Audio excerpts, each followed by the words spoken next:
তো গাইস, প্রথমে ভিডিওটি দেখি, তারপর পাবলিকের করা ফানি কমেন্টগুলো পড়ি।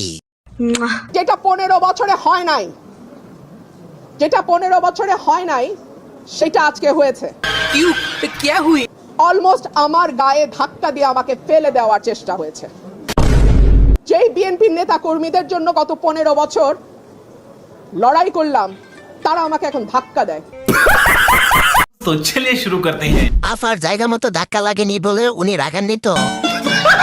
রুমিনা খালাকে ধাক্কা দিয়ে গর্ভবতী করার চেষ্টা করেছিল। ধাক্কা থেকে প্রেম হয়, আমি এক নাটকে দেখেছিলাম। আজকে ধাক্কা দিয়েছে, কাল দর্শন করবে আপনার নেতাকর্মীরাই। বিএনপির জন্যই আজ নিরাপদ নয়। নির্বাচন বাদ, আপাতত রুমিনা খালাকে ফুদু পাগলের সাথে বিয়ে দেওয়া হোক। 15 বছরে কোনো মামলা প্লাস জেল না খাতায় একমাত্র খাটকর্মী। দেখে বোঝা যাচ্ছে আবাসিক হোটেল থেকে পালিয়ে আসা প্রাণী।